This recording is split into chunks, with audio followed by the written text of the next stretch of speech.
নাস্তা না খেয়ে হইচই করলে কি কখনো কাউকে চাকরি থেকে অব্যাহতি দেওয়া হয়?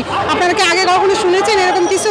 যেই তুচ্ছ ঘটনার কারণে আমাদের বাদ দেওয়া হয়েছে। দর্শক, ঠিক এই মুহূর্তে আমরা যুক্ত হয়েছি রাজধানীর নগর ভবন সংলগ্ন এলাকা থেকে এবং এখানে পুলিশ হেডকোয়ার্টারের সংলগ্ন যে রাস্তাটি রয়েছে সেই মহাসড়কের পাশে কিন্তু আমরা দেখতে পাচ্ছি যে 40তম ক্যাডেট সাব ইন্সপেক্টর ব্যাচের যারা অব্যাহতিপ্রাপ্ত, অর্থাৎ যাদেরকে চাকরি থেকে নানান অভিযোগে অব্যাহতি দেওয়া হয়েছে, তারা কিন্তু এখানে সমবেত হয়েছেন এবং সমবেত হয়ে কিন্তু তারা তাদের চাকরিতে পূর্ণবহলের দাবিতে এখানে এক ধরনের মানববন্ধন করছেন এবং সেখানে কিন্তু অসংখ্য এই যে প্রশিক্ষণরত যে সাব ইন্সপেক্টররা ছিল সারদাতে, তারা কিন্তু এখানে এসে জড়ো হয়েছেন এবং তারা তাদের যে নানা ধরনের অভিযোগ, অর্থাৎ চাকরিতে পূর্ণবহলের দাবিতে তারা কিন্তু এখানে এসে দাঁড়িয়েছেন এবং তারা কিন্তু তাদের যে দাবিগুলো সেই দাবিগুলো কিন্তু তারা এখানে পেশ করছেন। এবং আমরা দেখতে পাচ্ছি যে এখানে পুরুষের পাশাপাশি যে নারী প্রশিক্ষণার্থী সাব ইন্সপেক্টর যারা প্রশিক্ষণরত ছিলেন তারাও কিন্তু এখানে যুক্ত হয়েছেন এবং তারা তাদের যে দাবিগুলো সেটি কিন্তু এখানে প্রণয়ন করছেন। এবং দর্শক, আলেকণ্ঠ থেকে ঠিক এই মুহূর্তে আপনাদের সাথে যুক্ত রয়েছি নগর ভবন এলাকা থেকে আমি সাইমন এবং আপনারা দেখছেন যে অসংখ্য এই সাব ইন্সপেক্টর যারা প্রশিক্ষণরত ছিল, অর্থাৎ বিভিন্ন অভিযোগে যাদেরকে চাকরি থেকে অব্যাহতি দেওয়া হয়েছে, তারা কিন্তু এখানে এসে দাঁড়িয়েছেন এবং তাদের চাকরিতে পূর্ণবহলের দাবিতে কিন্তু তারা এখানে এসেছেন। আমরা যদি একটু কথা বলার চেষ্টা করি, একটু জানতে চাই আসলে কি কারণে আপনাদেরকে অব্যাহতি দেওয়া হয়েছে? আসলে আমাদের কথা বলার জন্য এখানে প্রতিনিধি দল টিম গঠন করা হয়েছে, তারা বলবেন এই বিষয়ে। আপনি তো একজন প্রার্থী? হ্যাঁ, অবশ্যই আমি একজন প্রার্থী। কি কারণে?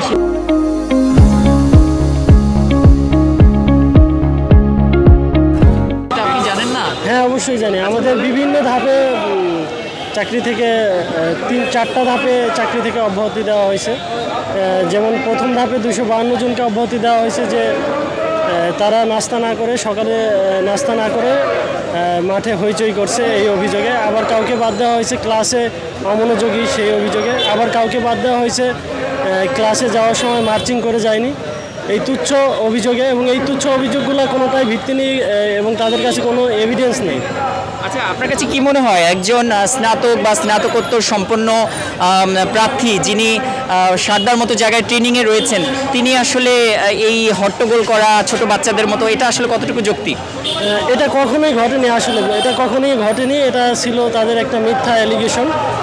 তো তাদের এখানে পর্যাপ্ত সিসিটিভি ফুটেজ আছে, সেটা যদি তারা চেক করে তাহলেই বোঝা যায়। বা আমাদের যেই স্যার ছিল ক্লাসে, যেই স্যার ক্লাস নিচ্ছিল, প্রিন্সিপাল নজিবুর রহমান স্যার, তো স্যারে ক্লাসে স্যারেই নিজেই সে স্টেটমেন্ট দিছে যে আমার ক্লাসে এমন কোনো ঘটনা ঘটেনি।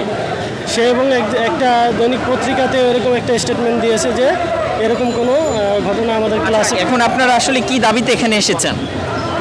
আমাদের দাবিতে হলো যেই তুচ্ছ ঘটনার কারণে আমাদের বাদ দেওয়া হয়েছে, এটা আমাদের সমাজে খুবই আমরা একটা লাঞ্ছনা বঞ্চনার শিকার। পারিবারিক দিক থেকেও আমরা খুবই শোচনীয় অবস্থায় আছি এবং আমাদেরকে এখন চাকরিতে পুনর্বহাল করা হোক। আমাদের মানবিক দিক বিবেচনা করে আমাদের চাকরিতে পুনর্বহাল করা হোক।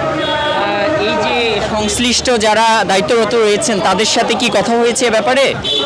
এ ব্যাপারে আমি কিছু বলতে পারি না। এখনও আমাদের প্রতিনিধি দল তাদের সাথে কথা হয়েছে। দর্শক, যেমনটি শুনছিলেন যে এখানে অব্যাহতিপ্রাপ্ত যে সাব ইন্সপেক্টররা তারা কিন্তু এখানে এসে সমবেত হয়েছেন এবং তারা তাদের যে দাবিগুলো সেটি কিন্তু তারা তুলে ধরছেন। আমরা একটু জানতে চাই, আমরা কালেকণ্ঠ থেকে যুক্ত রয়েছি, আমরা একটু জানতে চাই যে আসলে কি দাবিতে আজকে আপনারা এখানে এসেছেন এবং আপনাদের সমস্যাগুলো কি?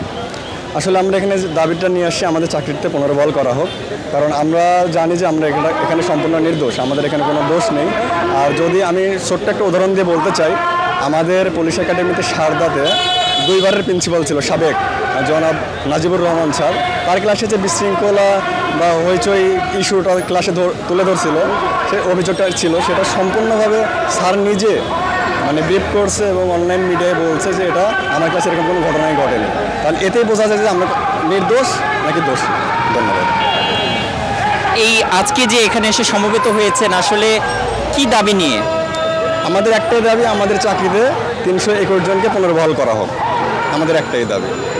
দর্শক যেমনটি শুনছিলেন যে এখানে কিন্তু যে অব্যাহতিপ্রাপ্ত সাব ইন্সপেক্টররা আউটসাইড ক্যাডেট 40তম ব্যাচের তারা তাদের চাকরিতে পূর্ণবহালের দাবিতে এখানে এসে তারা মানববন্ধন করছেন এবং এই যে জায়গাটি এটি অত্যন্ত একটি গুরুত্বপূর্ণ জায়গা এবং পুলিশের সবচেয়ে বড় স্থাপনা অর্থাৎ পুলিশ সদর দপ্তর পুলিশ হেডকোয়ার্টারের একদম সম্মুখ ভাগে কিন্তু তারা দাঁড়িয়ে এখানে তারা তাদের যে মানববন্ধন কর্মসূচি সেটি কিন্তু তারা পালন করছে এবং আমরা সকাল থেকেই দেখছি যে এই যে সাব ইন্সপেক্টর চাকরি থেকে অব্যাহতিপ্রাপ্ত যারা ছিলেন তারা কিন্তু এখানে এসে তাদের যে দাবিগুলো সেই দাবিগুলো তারা প্রণয়ন করছেন এবং তারা এখানে মানববন্ধন করছেন যাতে করে এই 40তম ব্যাচে যারা আউটসাইড ক্যাডেট প্রশিক্ষণরত যারা ছিলেন তাদেরকে যাতে চাকরিতে পূর্ণবহাল করা হয় সেই দাবিতে কিন্তু তারা আজকে এখানে এসে সমবেত রয়েছেন।